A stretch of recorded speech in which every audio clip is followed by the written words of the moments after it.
Shalom à tous, le Kalakadosh, Baruch Haba. Alors on est toujours dans le Chot Tzadikim, vaincre la jalousie, deuxième cours. Ceux qui ont le livre devant eux, c'est page 108. On a dit que la jalousie qui est un défaut tellement grave, en plus qui emmène souvent à des marloquettes, à des querelles. Souvent dans les querelles analysées, il y a souvent de la jalousie. Korach, la Torah nous raconte, il était jaloux de Elitzaphan ben Uziel, parce qu'on ne l'a pas nommé chef de la tribu. Et donc à cause de ça, il est mort lui et toute sa famille. Il dit que la jalousie, c'est comme une maladie qui va ronger la personne. Il dit quelqu'un qui est jaloux, regardez, il n'a même pas l'esprit tranquille pour pouvoir étudier. Parce que tout le temps, il pense, et lui il a ça, et lui, il a telle voiture, et lui, il a telle maison, et telle vacances, et telle femme, et moi, j'ai pas. Et toute la journée, il se compare vis-à-vis des autres. Donc, il n'a même pas l'esprit tranquille pour pouvoir étudier la Torah et prier Hachem. Le Chacham, il dit, le Shlomo HaMelech, il disait à son fils, ne sois jamais jaloux de l'autre, parce que ça sert à quoi? Lui, il sera bien, et toi, tu vas t'angoisser. Et les Chachamim y priaient pour ne pas être jaloux, et pour que les gens ne soient pas jaloux de nous. Et attention les amis, là, on va parler d'un thème important. Des fois, qui est responsable de la jalousie? Nous-mêmes. Des fois, c'est nous-mêmes, par nos actions, qui allons provoquer la jalousie de l'autre. Il donne des exemples. Il dit quelqu'un, par exemple, qui s'habille de manière exagérée. Il s'habille trop bien. Encore une fois, tu t'habilles classe, tu t'habilles bien, c'est normal. Le problème, c'est le too much. Pourquoi t'en fais trop? La personne, elle veut montrer, voilà mon costume, il y a écrit en grand Christian Dior, ou il y a écrit The Couple. Mais le problème, c'est pas d'avoir un beau costume. Le problème, c'est de vouloir à tout prix le montrer. Alors les femmes, à ce qui paraît, les femmes, c'est les sacs. À ce qui paraît, la femme, elle a acheté le dernier sac, Dior écrit en grand comme ça. Alors, en réalité, il n'y a pas de problème. Le problème, c'est la volonté de montrer. Quelqu'un qui a des belles choses, parce qu'il est riche, ou il a des beaux cadeaux, il n'y a pas de problème. Le problème, il est quand la personne, elle veut le montrer. Donc la femme, elle va à la synagogue avec, elle va faire exprès de mettre le sac pour que tout le monde voit qu'elle a le dernier Dior. L'homme, il vient à la synagogue, c'est une mitzvah de mettre un beau costume, mais il va faire exprès que tout le monde voit qu'il a le dernier costume comme ça, et les choses, etc. Donc le problème, les amis, c'est pas d'avoir des belles choses. On nous a pas dit de nous habiller comme des clochards Non, on n'a pas dit ça. Le problème, c'est que la volonté de montrer. Le problème, quand tu as une volonté de trop montrer, c'est toi qui va provoquer la jalousie. Tu as pris ta voiture rouge fluo, tu as pris jaune pour que tout le monde la voie. Donc c'est toi quelque part, c'est toi. Tu as une belle voiture, il n'y a pas de problème. Mais pourquoi tu vas prendre juste la voiture que tout le monde voit à 10 km? Pourquoi tu vas prendre le sac que tout le monde voit? Pourquoi le problème? C'est la volonté de montrer. Une femme, elle peut très bien avoir des très beaux bijoux, mais elle peut être discrète. Mais tu as une autre femme, comme la femme de Korach d'abord, qui va mettre des bijoux, mais pour attirer à l'œil. Elle va se baser comme ça, elle va vouloir que tout le monde voit ses plus beaux bijoux. Vous voyez la différence? Donc dans un cas, c'est normal, dans l'autre cas, c'est l'orgueil. Et bien là, les amis, il ne faut pas s'étonner que nous-mêmes, si on veut trop se la jouer, c'est nous-mêmes qui allons provoquer la jalousie finalement à notre égard. Et ça, c'est sourd. Il dit le Rav, même si quelqu'un il est riche, bon, Hachem lui a donné la richesse, mais il doit se servir de la richesse surtout pour aider. Une grande règle, les amis.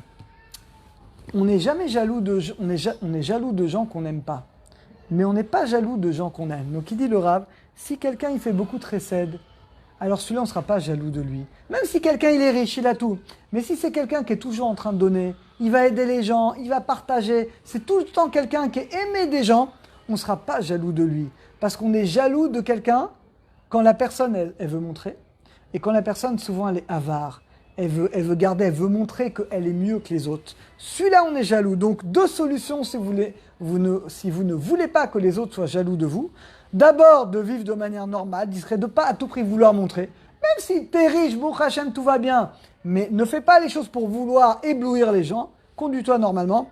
Et deuxièmement, si tu es quelqu'un de chesed, tu es quelqu'un qui va aider les gens, tu as tout le temps, dès qu'on a besoin de quelqu'un, c'est lui qu'on va voir, tu n'as pas à avoir peur. Parce qu'on n'est pas jaloux des gens qui aident les autres, mais on est jaloux des gens finalement qui sont avares. Donc il dit le Rav, il faut beaucoup s'éloigner de la jalousie, de la convoitise, parce que finalement c'est quelque chose de très grave. Un autre cas, il dit le Rav, c'est le Rambam, c'est absurde de demander à quelque chose de te vendre quelqu'un. Voilà, j'ai quelqu'un qui est devant moi, il a un t-shirt magnifique de Michael Jordan, je vais le voir, je lui dis regarde, tu peux me le vendre s'il te plaît, il est trop. J'aimerais avoir le même t-shirt, allez, vends-le-moi, allez, 200 shekels. Ça, c'est un sourd. parce que c'est ça que je convoite ce qu'il a. Mais non, même si lui, il accepte de me le vendre, parce qu'il est gêné, il dit, ah, je vais pas dire non au Rav, ça se fait pas. Moi, j'ai fait un issour, parce que j'ai convoité le t-shirt de l'autre. Même une maison. Le mec, il veut pas vendre sa maison. Allez, s'il te plaît, vends-la moi. Il veut pas vendre sa voiture. Allez, s'il te plaît, vends-la moi. Il veut pas vendre sa femme. Non, c'est une blague. C'est-à-dire, les amis, on peut pas, quand toi, tu vas pousser l'autre à vendre ce qui lui appartient, eh ben, tu fais un issour parce que tu convoites. Et même si la personne, elle accepte, mais nous dit le Rambam, c'est évidemment, c'est interdit. Et il nous donne un exemple, le Rav, incroyable. Il y avait un roi, il avait un serviteur qui était très jaloux. Il lui a dit, voilà, demande-moi ce que tu veux, je te donne, mais je te préviens, je donnerai à tous les autres le double de ce que tu demandes.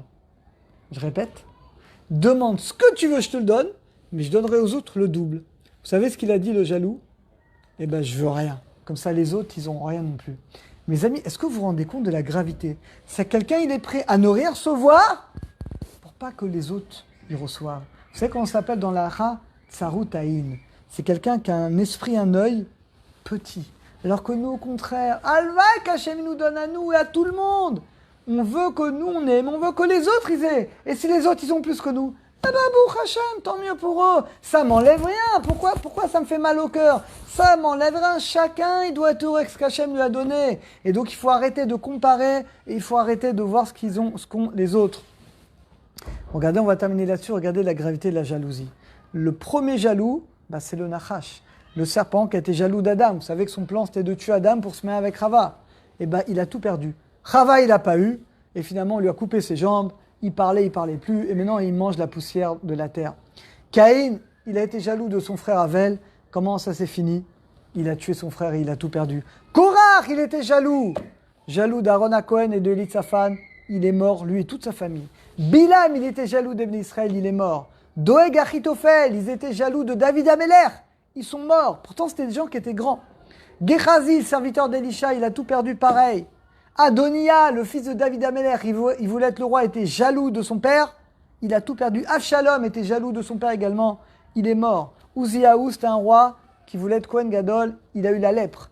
Tout ça, les amis, ce sont des exemples de gens grands de la Torah qui ont été jaloux. La jalousie amène à la destruction matérielle et physique, parce qu'ils ont donné leurs yeux dans ce qu'ils n'avaient pas. La Gemara dit, celui qui donne ses yeux dans ce qui ne lui appartient pas, ce qu'il convoite, on ne lui donne pas. Mais ce qu'il a, on lui enlève. Comme le serpent. Il a convoité Chava, il n'a pas eu. Mais ce qu'il avait, ses jambes, sa parole, eh ben, on lui a enlevé. Il est devenu l'animal le plus maudit de tous les animaux. Donc ça sert à quoi finalement tout ça? Donc on apprend de tout ça combien chacun d'entre nous, on doit s'efforcer bémet d'enlever cette mauvaise mida, de vivre discrètement. Alors, je ne vous ai pas dit de vivre caché dans une caverne, non. Mais d'essayer de ne pas vouloir montrer nos possessions, notre femme, nos enfants, ce qu'on a, non, de vivre de manière normale, mais pas de vouloir faire l'étalage, ça c'est pas bien. Et deuxièmement, de faire attention de ne jamais comparer vis-à-vis des autres, mais de toujours voir ce que nous on a et de toujours remercier Hachem. Et si on remercie Hachem sur ce qu'on a, eh bien on ne rentrera pas dans cette mauvaise mida. On continuera demain, je pense qu'on finira demain ce chapitre des Hachem. À très bientôt.